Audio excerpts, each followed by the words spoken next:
All right. Well, welcome to the School Turnaround Podcast. My name is Dr. Chance Lewis, and I want to thank you for tuning in to this episode. I'm so excited today. We have our guest, Dr. Paul Bryant, head of school at Carolina International Charter School. So, Dr. Bryant, thank you so much for being with us today. I really appreciate it. So, as we get started for today, I would just like to ask if you would introduce yourself and give us a little background on who you are and your journey to your current role before we start talking about school turnaround. Absolutely, I appreciate it. And thank you, Dr. Lewis, for the opportunity to come and speak before you today. Is an important topic and stuff. And my taking this role here was a little unorthodox and stuff. I did start out as a school teacher after the military, but then I went into higher education and stayed there for about Okay. 20 years. So I was the vice president of Nice. university by the time I was like 35, 34, somewhere in there. And then just continued there and stayed there for a number of years at several different universities. I was at Grambling. I was in Connecticut for many years. I was here in North Carolina as well at Elizabeth City State for a number of years. And so after that, it was just a choice. Do I go president or do I really want to do something that was more passionate and that was really returning to K-12, and decided to make that turn back around, come back around here, and do K-12. And I started looking at charter schools a number of years ago, and was doing some grants for them in a number of other states and stuff. And so I decided to take a part in the charter school system and stuff. And so I have licenses as principals, superintendent. Right. It's just how we do. We get piled high, Yes. we get piled deep. That's just the way it is. Right. From being Every able to license, actually right? do that, so I can toggle back and forth between both higher ed and K-12. And this is my second charter school that I've been in charge of. Up to this point, I was in Greensboro at Triad for about 5 years before coming here. And now this is going into my third year with this school here. Great. Well, thank you for that background. And even though how well I know you, I didn't know about the Grambling thing. And as a Southern graduate, that's a whole rivalry in itself. So we'll talk about that at another time. Indeed. But yeah, but I really appreciate you being here. So let's jump right in because I don't want to hold you too long. So the whole focus of the podcast is around school turnaround, and I know you've seen that world inside and out, looking at taking a school that is at a current level and, turning the situation around to be high performing, for students and families and educators and, all constituents that are involved with the school community. So given your career, let's talk about a little bit one specific example that stands out to you about an initiative or a strategy that you felt important was to implement at a particular school for the school turnaround initiatives. Let's start there. I think one of the main things, and that's an excellent question. I think the main thing is that when you're looking at coming into a school, all of them are going to have, those three tiers: the good, the bad, and the unimaginable that you Right. might have there. And you really, first of all, you need the leadership that understands enough about education, about leading, about managing as well, so that they can then know what to do. Those are the most important pieces to it. So the beauty of the charters, when they created it, was you would have very well intentioned, very seasoned professionals who said, "Hey, give me the money and I will take it and make it into something that the public system just can't do fast enough or can't do well enough because they got too much bureaucracy in there."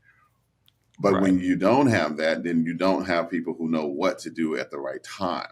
So the main thing is just being able to first observe what is going on, what is happening, what needs to change in order to improve student performance across the board. And you have to have a certain philosophy going into it. My philosophy is the magic happens in the classroom.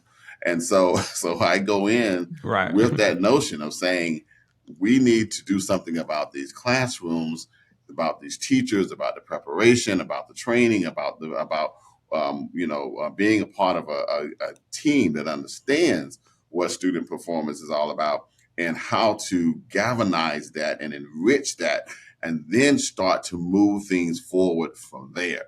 They're tough decisions, and some Right. people, aren't going to like the decision. Some people aren't going to understand the decision. Some people just aren't going to agree with the decision no matter what you do. But you have to be steadfast to know that the decisions you're about to make are for the betterment of this school going forward. It has to outlive your tenure. And when you have Mhm. that in the back of your mind when you're first starting out, and these are your intentions, then the things that you're about to put in place would make sense.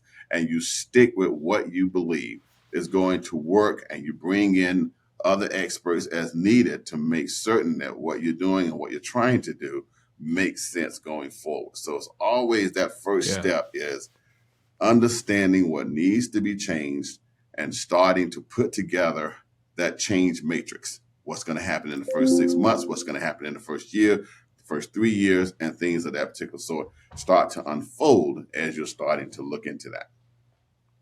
And thank you for that and setting that context around that, because in a school turnaround initiative, of course, you're in a charter school situation, and for viewers that are watching, we know there's a unique context, around flexibility and what you can do around curriculum and a number of initiatives in the charter environment versus the traditional school environment. But school turnaround is school turnaround, right? And so as we start to look at this, I want to ask you, because in education, like any other profession, change is hard. So let's think about, or talk to us a little bit about some of the initial challenges that you would consider as major that you faced in starting this process, because you can have vision and kind of see down the road even beyond your tenure there, but those immediate challenges that you have, talk to us a little bit about that, some of those major challenges that you had. Yeah, that's a good question. And certainly one of the biggest pieces is making certain that everybody is understanding and on board with what you're trying to actually do. Hmm. Case in point, whereas we look at it and we start to say, we're an international school. We're going to have all types of flavors, learning different types of preferences and things like that here at this particular school. So differentiation becomes huge for us. People who Right. understand how to be dynamic in a classroom, who understand how to be able to have blended classrooms, who to think outside the box and educate everyone no matter what they bring in. So part of that is making sure that they understand what what I mean by what I just said. And Right. so Right. so you have to bring in certain experts. That's when we brought in the Dr. Lewis's, and you came in and talked to our Right. our crew Hmm. there, and we brought in people to talk about teach like a champion, and we brought in others who also came in to talk about the nuances that are involved in that, because we need to give the teachers the foundation to understand Hmm. that students do learn at different levels, but they all can learn. And Right. so to do that, we have to be equipped to be able to handle all of the complexities that these students bring to bear, even, post COVID, Right. as everybody's talking about these particular Yeah. days. And so, yes, you do have to recognize enough that even as a leader, you got to take a step back and bring in others to say, look, I know I just said this, but you're going to hear it differently when the Dr. Lewis says it, because he's going to say it Sure. in a different way. And you're going to hear it differently Right. when someone else comes in and it helps you to read the book Teach Like a Champion, so that you understand what we're trying to do. Those things are important.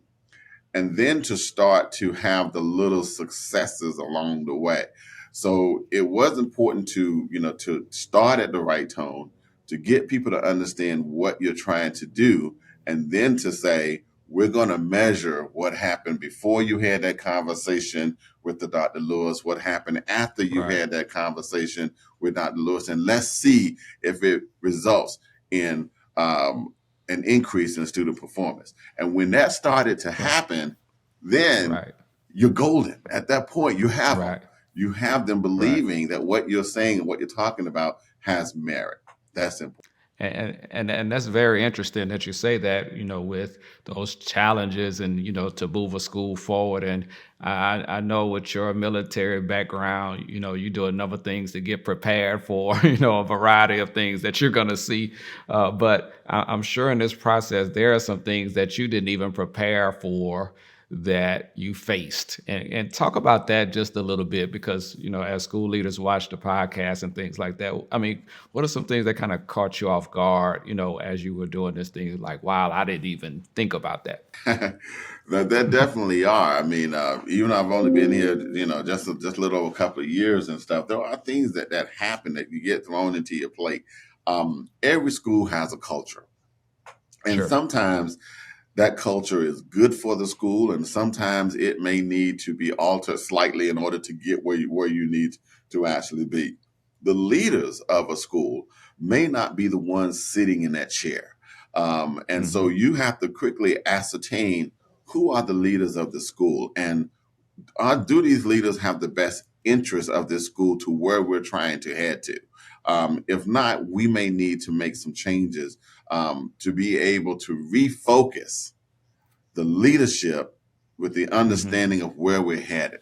Decisions have to Right. be made. Those things are just very, very important. In doing that, you could lose half your student base. I mean, half your teacher base. You could lose some of your Yeah. students as well.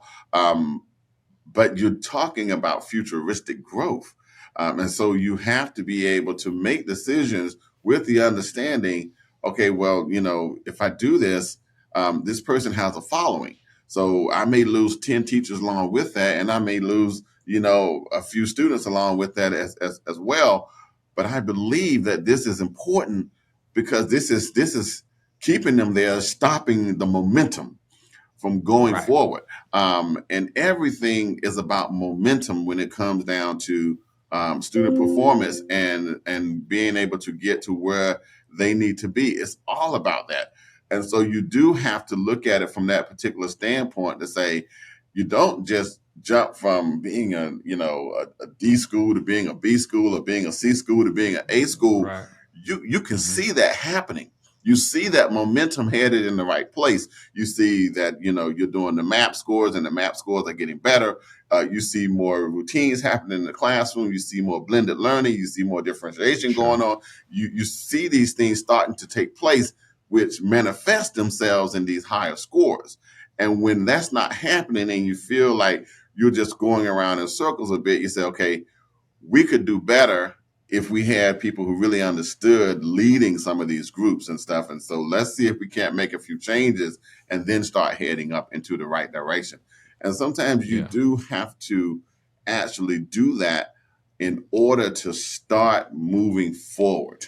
Otherwise, you really are Hmm. going around in circles and you don't understand it. It's because you're assuming that the leadership Right. is resting in your seat, and that's just not true. You need to Not true. understand who is helping you to move your agenda forward, and you need to be able to complement and keep those things going forward so that you can continue to head in that particular direction and keep everybody focused on what's truly important, and that's student success. You can't argue with Right. that. That's just Yeah, students. you Keep can't. that in front of them every single time. Here's where we were. This Right. is our baseline. Here's where we headed. We're doing much, much better. And even Right. with our over the couple of years I've been here, our student growth went up over 6%.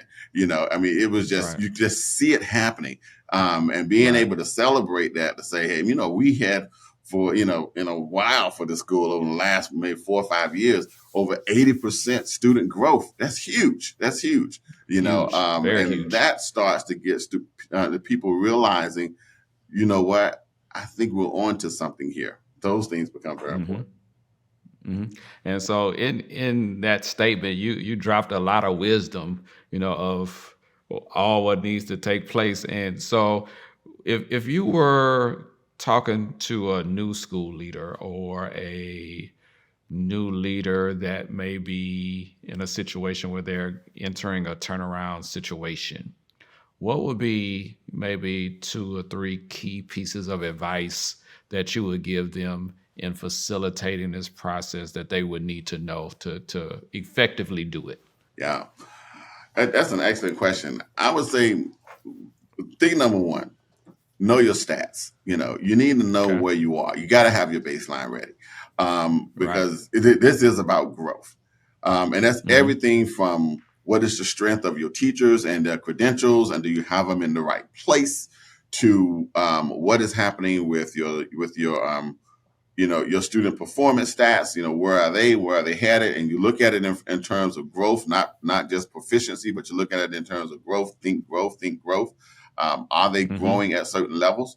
Look at your demographics. Are certain students of certain persuasions outpacing others, at rates Right. that Mm-hmm. they may or may not know from the other. That's one of the things that we were like. We're in Cabarrus County, and Cabarrus is a very good county in terms of its Yeah. student performance. But when we look at the demographics, well, there are certain students that excel, and there are other student demographics they were 50 to 69% gap in their performances Wow. from those that were higher. And so we went to Mm-hmm. DPI with that information. So having that information in front of it makes sense, to being able to say, now that you know what your stats are, you know what your performance levels are, you know what your teacher strength is, now start to determine where do you want to go with this, and then start to look at what would you want to do in terms of incremental growth. Where you're going to be in the first year, the first 6 months, where you're going to be in the second year. Mm-hmm. It's a marathon. It's going to take time. You're not going to Right. turn it around overnight. But what you can start doing is, just like you playing chess, you start moving pieces around so that you can get Yeah. to where you need to actually get to be able to make things work. And you need people around you who can help make that happen. If that means bringing in consultants, that means bringing in, Sure. a team of people who understands, curriculum development, and understand how to handle differentiation in the classroom. You need to see that around so that they can start helping out and stuff, as well, of being able to actually do that. But as they start looking towards that, then you can start moving forward. Have a plan and work your plan. Plan your work and work your Mm-hmm. plan. It shouldn't just be Plan. that Yep. I'm thinking about something that I'm doing, but you need to actively be working on something that you can then start saying, this is what we're headed towards. And if we do even half of this, we're going to get better. Those things become very, very important. And you're having those things come out throughout time of being able to get those, and to get it up and going and stuff. You're not gonna bring everybody on board and satisfy everybody overnight. But in time, you start looking at what you can do. What can we do about math? What can we do about reading? Can we Right. declare that reading is something important at the school? Can we declare that everybody who comes here will be reading by the third grade? That's a real goal. And to Right. do that, that means your kindergarten has got to be on base. Your first grade has got to be, your teachers got to be on thing. Your second grade has got, because Right. they're tested in the third grade. But leading up That's to the right. third grade, you want them reading before they get there. And for them to understand, that means you need your first, second, and third graders and kindergarten all working together. That's your Mm-hmm. PLC. Mm-hmm. That's your That's right. PLC. That's the And it's PLC a right there. powerful Yeah. PLC. And then you need to make certain that the school understands, that the parents understand how important reading is, that everybody else understand how important reading is. We for the first time, got an agreement with the local library. Just take the kids over there. I mean, it's a simple thing. Right. But I'm like, if reading is Right. important, put them on the bus. Take them to the library. We don't have one here, but there's one around town. So it's those Right. kind of things where you start to just helping them understand that we can Sure. be able to do that. So if we get to that point in our fourth and fifth year, whereas people who come to this school will learn to read by the third grade, it's everything we've put into place to being able to get Right. to that particular point. That yes, now we have a system here where you come in kindergarten. By the time you get to third grade, you will be reading at phenomenal levels. You want 95% of them passing the reading exam without Sure. even a problem. Those things Right. become important. Right. Now you mentioned something that is important, like your example with the local library. So that part of the school turnaround process, many people kind of overlook, the role of parents, community partners, and other stakeholders. So how did you kind of envision that piece as part of the master plan of school turnaround? Because I know, I've seen some of the efforts that you were doing to recruit students out in the community, but kind of talk to us a little bit about that, about Yeah. those parents and community members. There are certain aspects that I lead to my team develop the details. I just throw it out there, and so Yeah, when I'm talking to them about reading, for example, I throw it out there that, okay, we don't have a media center or library here, but there's one around town. I'd like to see that, and left yeah, it at that. They need to take that and yeah, run with it. To sort of look at that and see exactly what they can do with that. You got people that sure, don't understand math, but yet they got, smartphones and computers and everything else at their fingertips. And it's like, what is this? Years ago, all we had was a pencil, piece of paper, and we mastered it. And you try and tell me you can't master it, and you got all that smart right, technology at your right, fingertips. That doesn't make any right, sense to me anymore. So it's a matter of, don't approach it, the way we do. You need to approach it a little bit differently. And then they start to understand that, and then take it to another level to say, you're right. We need to be able to educate them a little bit differently and make things happen. So it was the assistant principals who then took that, made contact with the local library, and they were like, of course, we've been more than happy. We have the bus service sure, here, and I put a bug in this ear to say, hey, if we were to do this, would you transport us there? Oh, absolutely, free of charge. And so right, those yeah. things sort See, of just all came partnerships. together and stuff. But I Hmm. wanted it to be, system wide and institutionalized. And so I let them build the rest of it. And that way they were able to bring it to me to say, hey, you know what? We got this done. We got this done. The bus driver said they're going to do it. Say, now you got all the pieces together. I just Wow, seeded it. wow, They do the rest. right. Great. Oh, yeah, that's great because, like I said, so many people overlook the power of what happens in that realm of school turnaround. But I'm glad you empowered your staff to make those connections because, like I always say, there are people that would love to help the school. All they need is an invitation, and they'll do it for free. Many times we don't realize that as well. But I think one of the most important points that I commend you on, and I wanted you to share about this is the constant monitoring of data with progress on how we're doing, right? And putting that in front of the staff. So talk a little bit about the importance of that on the journey of school turnaround, because you lay out the vision, you start to implement, but then that monitoring of progress. Talk to us a little bit about that area. It's an important piece. And when I was talking with the officials at DPI, because we were up for renewal and stuff, and I remember one of the individuals on the school board up there, just said, they were talking about student data, and principals said, well, no principal should not know their data. And that is just Right. so true, so true. Hmm. And my thing is, if that's what they're thinking, at that level, at the state level, then everyone needs to take heed to that. You shouldn't be Sure. a principal without understanding your data.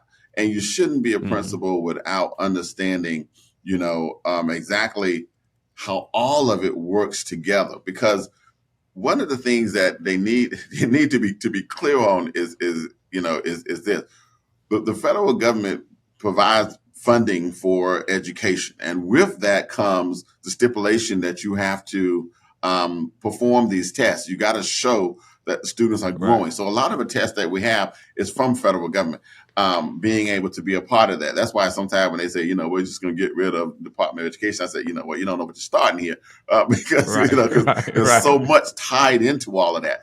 And so, but with that, they don't just give the test, they have to also provide the avenue whereby which people can gain the knowledge that is on the test.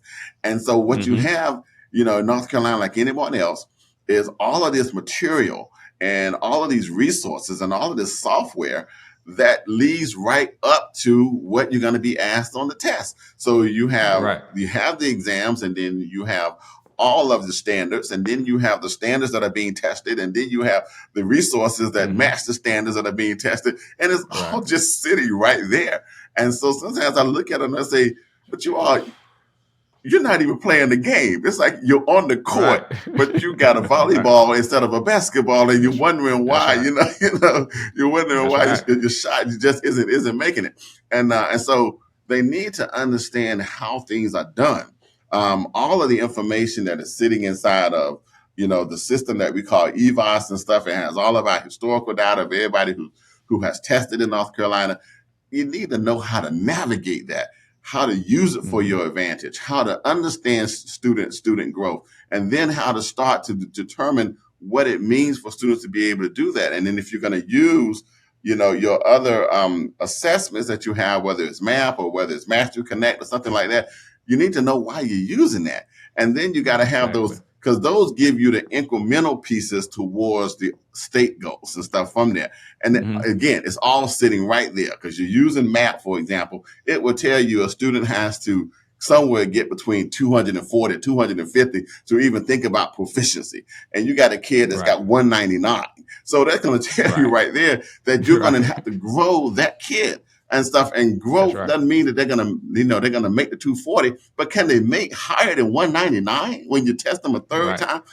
That's important. You get the parents Hmm. involved, you get the students involved, you incentivize that, you build a system on your campus of accountability and Hmm. testing, and when it comes down to actual that's important, to being able to actually see that. Now the students start to take ownership, because it's incentivized to go higher than the 199 you got in the fall. By the time you get to the spring, you want to do better. And you can do That's better. right. And you're putting all these things in front of them to help them to get better, and being able to actually, you're not asking them to make 240. You're just saying, can you give me 201? Get, Can you give me right. 205? Okay. Give Can you growth. just Right. a few points higher? I just want to see you going there. Heading in the right direction is more important than not heading anywhere at all. And so when Got you it. place that within the confines of what you're trying to do, the rest will take care of itself, because now you got the teachers who understand, the parents who understand, the students who understand. There is a culture there built at that school that I can do better. Everybody believes in me. I believe in me. I'm going to make this happen. And all I have to do is just do these modules every day. You do 5 modules every day, you're going to get to the 205. That's it. It's Right. not rocket That's it. science. That's it. It's Right. not rocket science. Right. Right. But it does having that mentality built within what you're Sure. trying to do there to help people to get better. Now, let me ask you this before I let you get on with your day. Just one other question, and then we'll get you some final thoughts before we go. How do you sustain these efforts when you look at that? Because many schools start, school turn around, then they revert back. Sometimes you have leadership changes. So, what are you putting in place for sustainability even after your tenure there? That's probably, I mean, that's an excellent question, man. I love the question. That is one of the most difficult things you're always dealing with, building that legacy and leaving it. And it's not lost to Hmm. me that, this is, the tail end of my career. I'm not trying to stay here 20 years. I'm just trying to Right. get them started to what is going to be needed for them to do what needs to be done here at this particular school. And I try to, as much as possible, bring in the right people, hire the right people who are champions for what we're trying to do, and can pass that on. And I try to, diffuse the leadership so that it's not hierarchy. It's top down and not up. Sure. And so that way they're doing it themselves. And so we're trying to make certain that they buy into it as teachers, as parents and others, and that we build a culture of success around here that will outlive us. So it's constantly on our mind, about trying to make certain that it doesn't just fall apart the minute we walk away, but it is hardwired into what we're trying to do. And the only way to do that is to make certain that everybody's there. One of the big things that we do that the board will vote on for next year is longevity pay. It's important, Hmm. and Hmm. I presented it to the board last month. They'll vote on it this month, next week. And it's important to maintain teachers who have a vested interest in what we're trying to do, so that the knowledge is Right. not lost, so that we're celebrating and appreciating them for what they're actually doing, and they intel continue to have these things going on and stuff from there. So we feel like this was a good important step of being able to say, stick with us. We will continue Mm-hmm. to take care of you. You take care of these students and take care of these families of being able to actually do that. But we codify as much as we can, put it all down. We redo a lot of our policies and our Sure. procedures and things of that particular sort, so that we make certain everything we do is somehow captured in some document somewhere, so that they can continue to move things forward. You know, ultimately, whoever sits in the seat, whoever's head of school, can do whatever they want to. But if we put enough in place, it will be very challenging for them to dismantle it.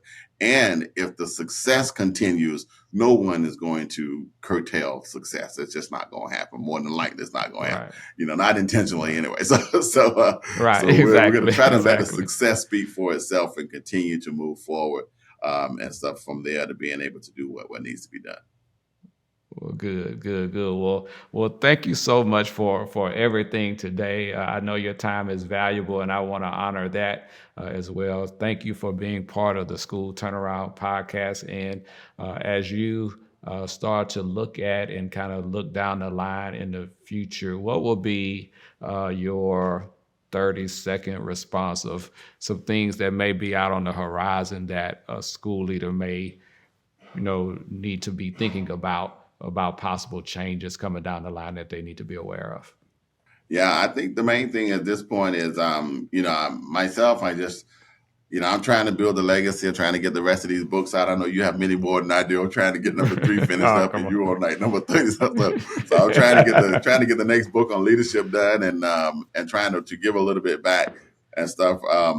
From there, I've been asked to do some consulting, but I'm not really ready for that as of now, because it keeps me too bogged down here at this particular Right. point. But I think the main thing is that for any leader, is always to be thinking about how they're going to leave a legacy, no matter where they are. Even if they're not at the tail end of their career, they may be the tail end of their tenure in a certain place. And if you're always thinking about leaving something better, just like your parents said, leave it better than what you found it. Leave it better than Right. what you found it. I think those things become very, very important, of being able to actually do that. But missing out of a lot of leadership pieces, and it's a big part of the book I'm doing, is just being of good character, man. Just be of good Hmm. character.